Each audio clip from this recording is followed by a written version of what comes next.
Hey everybody, wake up.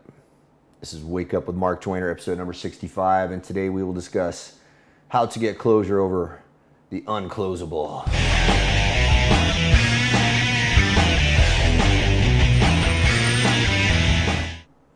All right, now before we get started here, I just got to make sure that some things are working because Restream is acting up.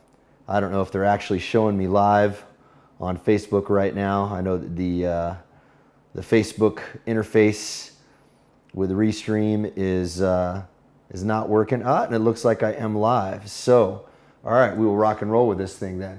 There's a little workaround that Restream asked me to do. It looked like it worked. I'll tell you what, the universe is infinitely funny and infinitely just in some ways. So let me tell you a little bit of a story. Man, this is a doozy. But it will be very useful for you, I promise you, because I'm sure there are times in your life that what I'm about to talk about will definitely apply. So, a friend of mine comes to me yesterday, and he's facing a very, very difficult situation. I won't say who, I won't say what it is, of course, privacy and respect for them. But man, it's a really difficult situation they're going through, and it's burning up their brain resources. They can't concentrate on their work because they can't get closure on this thing that's bugging them. And this thing that's bugging them, it's totally outside of their control. So what do you do in that situation, right? I'm sure you've all experienced that. You got that argument, that is unsettled with a friend, or, a disagreement with a loved one, or, some, thing that you need to solve. Where you're waiting for an answer for something, but all you can do is wait, but you still have to get things done. But it's not possible because your brain is focused. All of your mental resources are being eaten up by this thing, whatever it is. It's almost like there is spyware on your brain. There is a virus on your mind, and it is taking control. So what do you do? So I took my friend through a couple of stages of how to deal with this, right? The first thing that I said, well, let's get really, really clear about why it's important that you get closure. I said, let's set aside for a moment the notion that we're talking about getting closure over the unclosable, something over which you have no control. You feel like that's impossible right now. Let's set that aside for a minute. Let's imagine that maybe there's a way to do the impossible.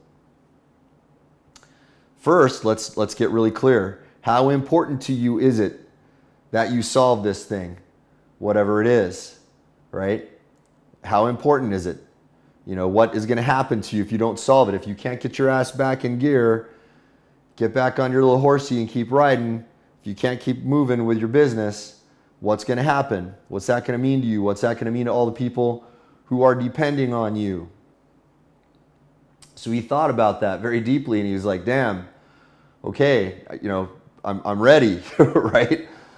This is important. You're kind of getting leverage on yourself in a certain way when you think about it, right? If you just say, oh, I don't have any control over it, and I'm gonna, flip on my distraction behaviors and just forget about it and let it pass, you and I both know that's not the right thing, right? You're gonna go to sleep feeling unsatisfied. It's still gonna bother you. It's still gonna burn a hole in your gut. You're still not gonna be satisfied with the end of it. The avoidance behaviors don't work. We know this, right? In fact, it just over time makes things worse. It makes you decay. So you got to get clear in your head. All right, I better figure out a way, because if I don't, X, Y, and Z is going to happen. I want A, B, and C. I don't want X, Y, and Z, right? So what do I do? Once you have that leverage on yourself, now you go, okay, you're in this state of mind of, instead of being passive and of being defeatist, you're determined. I heard Grant Cardone say on a video the other day, he said, obsessed is when you run out of bullets, but you go after the guy and beat him anyway, right? I thought that was awesome. I know a lot of people have controversial feelings about Grant Cardone. I find a lot of the stuff that man says very, very inspiring.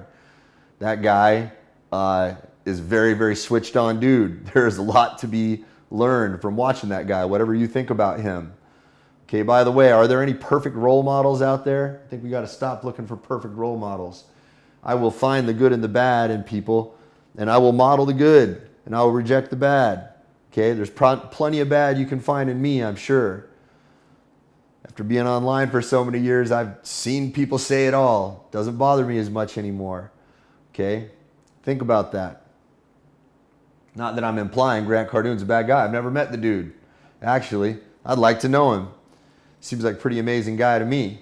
Seems pretty damn switched on. Seems pretty motivated. I want some of that. I want some of that. That guy has ratcheted up his motivation to a level that most of y'all aren't even thinking is possible, right? Why not model some of that? So that's the kind of sensibility that you got to have when you come into this thing. All right, so once you have that, then the next thing is well, how? Well, how? Mark, you're asking me to do something impossible. Well, what is closure? Closure is when you end the Zeigarnik effect. You know, the Zeigarnik effect is when you have things that are incomplete. The brain processes things that are incomplete in a very special way. It opens up this part of your brain. It keeps some of your mental resources focused on the incompleteness. And because that downgrades the rest of your mental capacity, you must get closure on it to be fully functional again. But we're talking about doing that for something over which you have no control, and it's bugging the crap out of you. So what do you do? All right. Well, if you don't have any control over the situation, there is one thing you do have a lot of control over. And that is how you process the situation. How you process it. And there are a lot of ways we can talk about this. In Symptomology 203, we talk about this concept called the Taft loop. T-A-F-T, thinking, acting, feeling, and talking.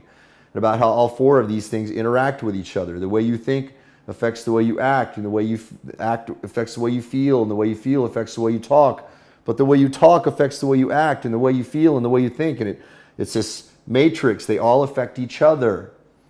So you got to monitor how you're doing all of these things. And there is a whole toolkit out there of ways that you can change the way you think about things.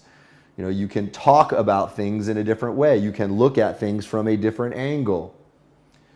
You know, you can ask yourself, is it really useful for me to obsess about this? That's one way. But don't stop at that. That's not enough probably, because that's just logical. You can tell yourself logically, well, it doesn't make sense for me to be obsessed about this. I may as well just let it go.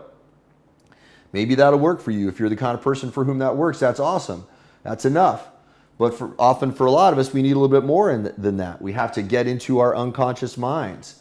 We have to use tricky language to trick our minds a little bit, right?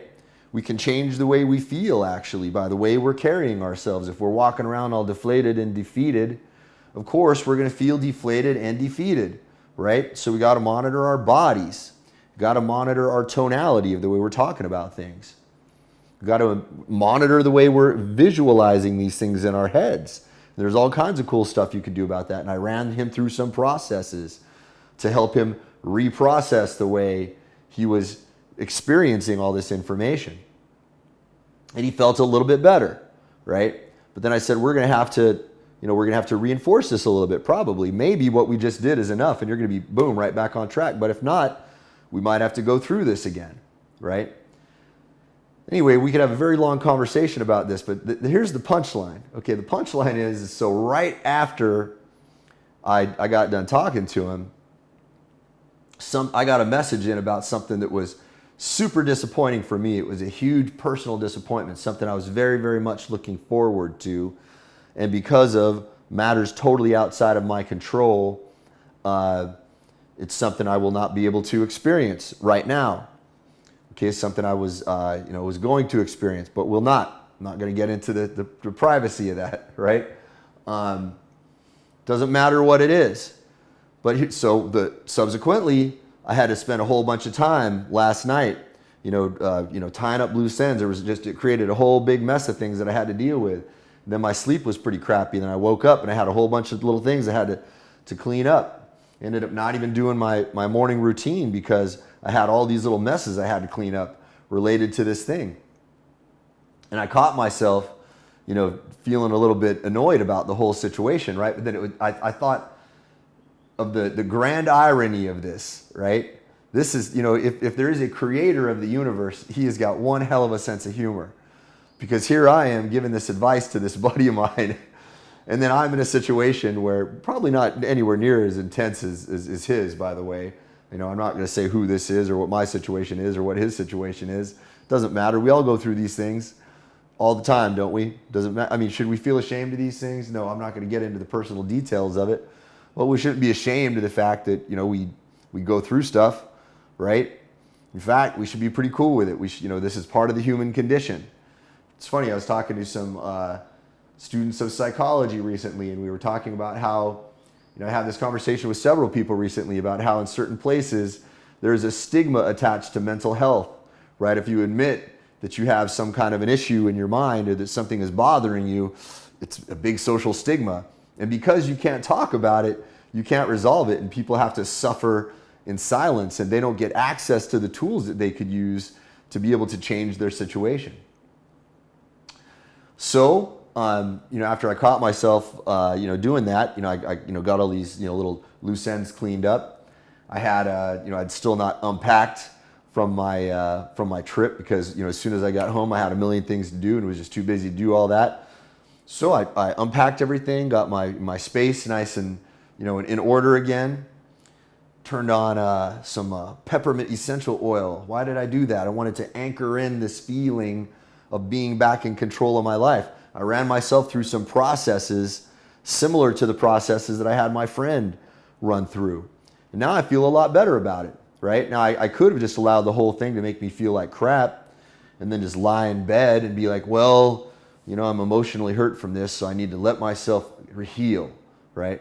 I don't have time for that. I don't have time for that. Now, by the way, that's not to say that there aren't times when that's important. Sometimes you need a cathartic cry. You men out there who are afraid to do that, sometimes you need it too, and there's nothing wrong with that. There's nothing unmanly about letting out a cathartic cry from time to time. Okay, does that mean you need to be a whiny crybaby? No, right? I don't think that's the right way to be, whether you're a man or a woman. But I think men and women can have cathartic cries. Sometimes we need to rest. Sometimes we need to relax because we need to stimulate the parasympathetic nervous system because we've been so stressed out about something that we've got to recharge. We've got to get back into that parasympathetic mode so that our bodies can recover. If we are too stressed out, we won't be recovering, right? So sometimes that's appropriate. But right now, I got to get myself into a state of mind where I can knock out a bunch of work. There are a lot of people relying on me, waiting on me to produce certain things. I've got a lot of intellectually intense work to complete today. I don't have time to be mucking around. I don't have time to be moping around. So what did I do? I got into my TAFT loop. I started messing with my mind. And by the way, you can be playful with this. There's no one right or wrong way to do it. Try language that works for you. Try acting in ways that work for you. Try feeling in ways that work for you, right? Try thinking in ways that work for you. There's a whole universe. There's an infinite palette that you can use to paint these pictures for yourself. It's kind of beautiful, right? You have way more control over this stuff than most of us realize. So I did that to my mind. I got my space back in order. I put on that essential oil. Why did I do that? I wanted to anchor that in because now when I have that smell, when I smell that smell, I know that puts me back into that strong state of like, you know what?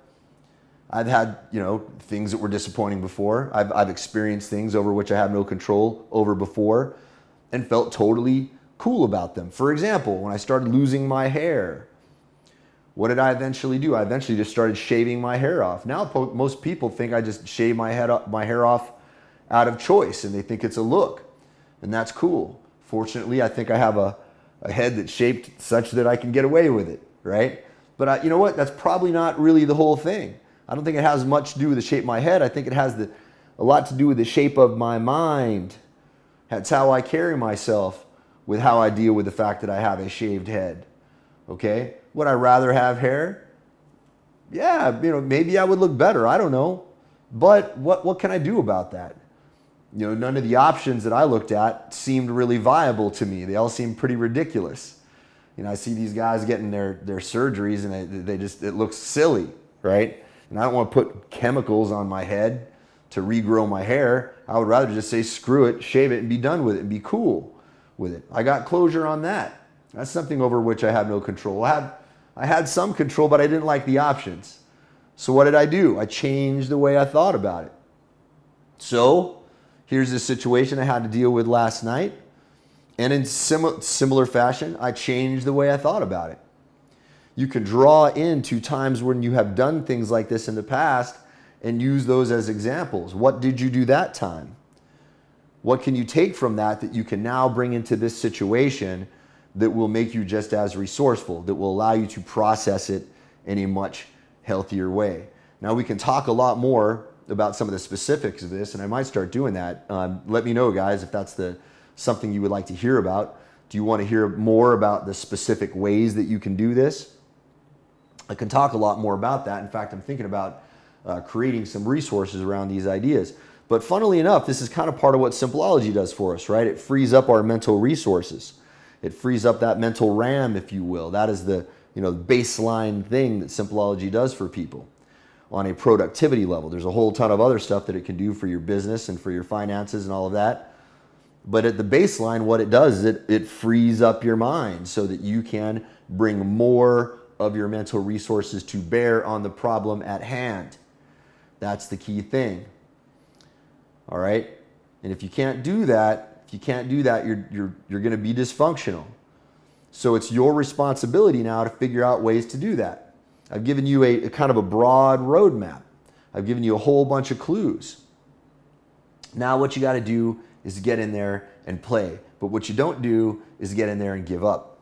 Okay? Because I'll tell you what, I have never, ever, ever felt good about myself for giving up. I've never seen good things come out of giving up.